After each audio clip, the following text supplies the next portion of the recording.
Hey friends, welcome back to the best gaming news show on the planet, which is only in my reality, my brain right here, not anywhere else, because, I mean, there's so many other better ones. But regardless of facts, let's talk about what I'm most excited for today before we get into the news, okay? We got some big news to talk about, but my big news, my personally biggest news, is that Persona 5 Royal comes out today. Woo! I'm so excited. I got bamboozled because I got an email from Amazon last week saying that my order might be delayed, and then yesterday my order shipped, but Amazon said it was only going to be here on Wednesday, which is the day after release date. And that might seem like a first world problem, and it absolutely is, but I pre-ordered it like an hour within when they announced it. So I've been waiting for it forever, and then Amazon tells me I'm going to get it late on the 1st, and I was just like, that's the worst April Fool's joke ever. But then I checked the tracking number, and it's here. It's going to be here today. They overnighted it. I get it release date. I'm so excited. I have my deluxe edition, collector Phantom Thieves edition. That's what it's called. Anyways, for anybody else who's excited, we'll leave some links down below to the Persona 5 Royal guides that are out there. The reviews do seem to be pretty smashing. I think it has a 95% on Metacritic, or 95 out of 100 on Metacritic. Everybody seems to be raving about it. I am super excited. All of the reviews that I've looked into just make me so much. I can't wait to stop working today and go play it. I'm here doing the news for you when I could be at home playing Persona 5 Royal. But let's talk about the news besides Persona 5 Royal release date, which is the biggest news for me personally. And that is, while there were some hints that Konami was supposed to be selling the rights to Silent Hill to Sony so that Sony could produce the next generation, Konami came out and squashed those. However, appears that the Silent Hill rumors aren't enough. And it appears, according to leaks and rumors and swirlings out there, that both Silent Hill and the Metal Gear franchises will be bought out by Microsoft, which would be huge news if that came to be a Microsoft Xbox Series X exclusive. Getting the Silent Hill game that everybody was waiting for on PlayStation, that would be the ultimate power move to get people to buy your console for your games. This obviously isn't completely substantiated, but it was a leak on Pastebin that Microsoft has already finalized a sale for Silent Hill, Metal Gear, and Castlevania, and that there's other terms that need to be worked out for that.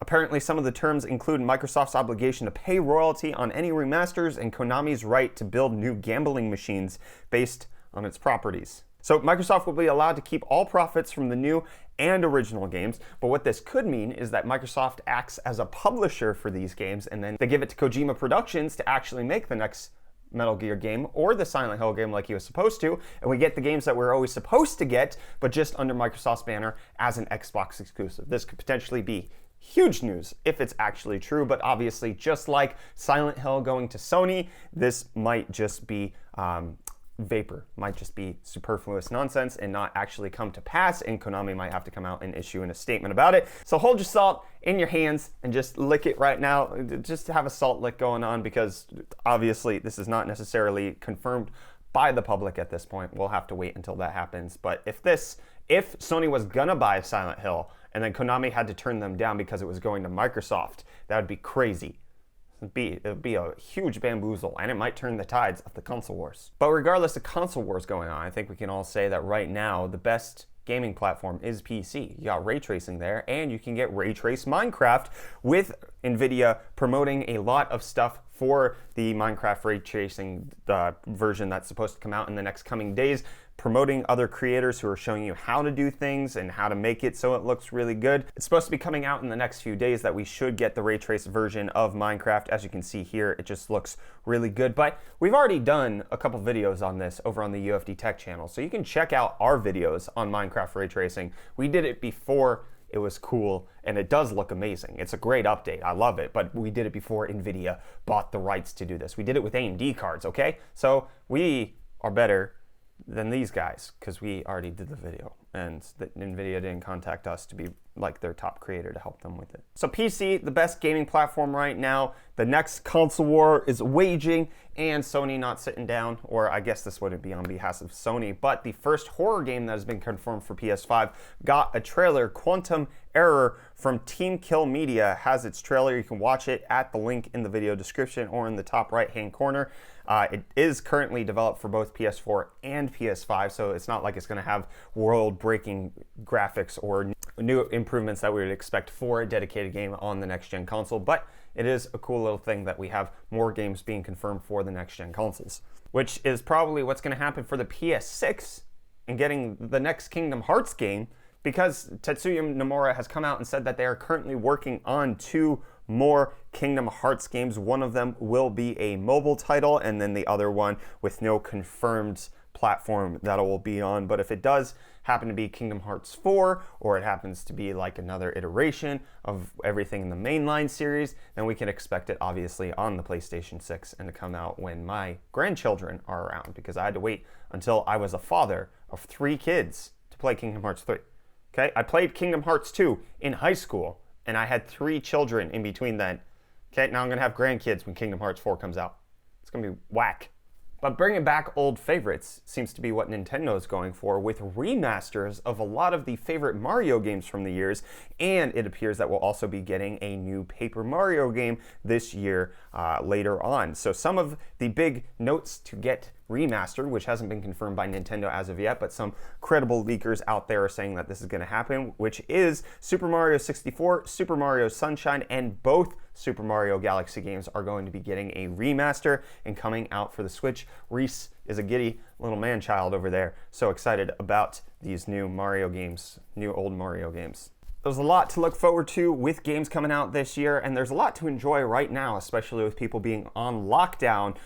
But because of bandwidth concerns of everybody being on lockdown, we've already talked about PlayStation Network slowing down their download speeds. We've talked about Microsoft really examining that. And Steam finally has come out and made some adjustments to its automatic updates to manage peak demand. We talked about yesterday how Steam hit a concurrent user record of 24 million people on the platform at the same time. But Valve is scaling back Steam auto updates to not immediately update any game you haven't played in the last 3 days. It'll still auto update, but just not right as it comes out, so that they can more effectively load balance any automatic update that's come out for your video games. Yeah, good move. It actually makes sense. More recently played games should be updated quicker, and other ones that you maybe have had on the back burner will eventually update. And Riot's going to be updating their portfolio with their first-person shooter Valorant due to come into closed beta on April 7th. You should be able to start playing it as soon as then if you are potentially, I'm not sure of the exact rules, a prominent creator. You have to connect your Twitch channel to the Valorant closed beta so that they can make sure that they're promoting people who are actually going to play this game to an audience, which I guess it makes sense, but at the same time it's a closed beta, so I get it. Like, they don't have to open this up to the public. It's just a very niche closed beta to make sure that they're only promoting it to people who can get them an audience for it, which, sure, okay. And hopefully people have an audience for what Call of Duty is going to be coming out with today, which is the Modern Warfare 2 remaster. Are you guys excited for that? Let me know down below in the comment. I have not really played very many COD games, so it doesn't excite me all that much, but in case you care, there you go.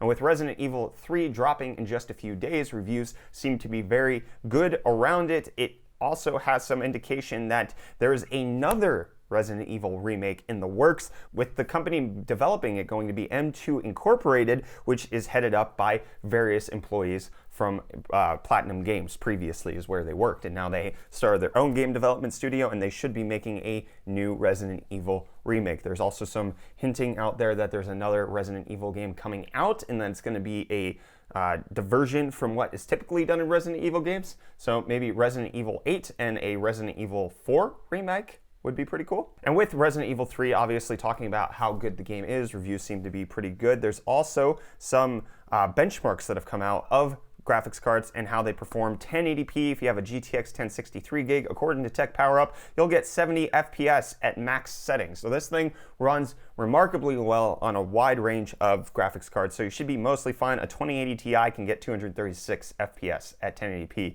max settings. 1440p, you're gonna want an RX 580, or you're going to want an RX 580 to hit 60 FPS, and then for 4K, you're going to want all the way down to a RTX 2070 Super to hit 60 FPS. So it seems like it performs well on a lot of fronts. And the legal front is where Wargaming.net is going to file a lawsuit against group of former employees. Wargaming has filed a lawsuit against Blitz Team. They're a Belarus mobile company founded by former management at the World of Tanks developer. So they submitted it saying that Blitz was made deliberately in bad faith and for the sole purpose of taking unfair advantage of the reputation and goodwill of Wargaming's well-known Blitz trademarks. Blitz Team has come out and said this is unfair competition and legal bullying at the hand of Wargaming, and we'll keep you posted with wherever this goes. But during the time of Voldemort, we all wants to know what's going down in the legal series stuff. And a lot of people want to know why, Microsoft, are you including AA batteries in your gosh dang controllers when we could just charge them like a normal person?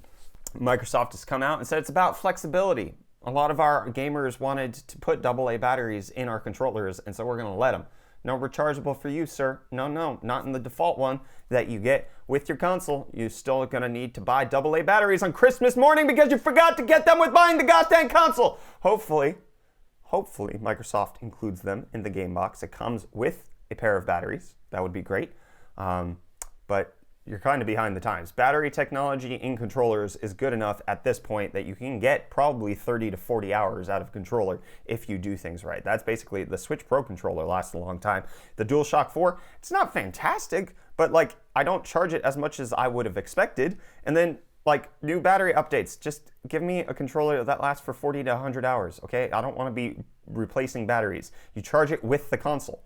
I don't understand how this is too difficult. You include a cable that connects to the USB port on the console, and you plug that into the controller. Conspiracy theory of the day, Microsoft is just, they're making sure Duracell and Energizer are getting their stocks up. It's ridiculous.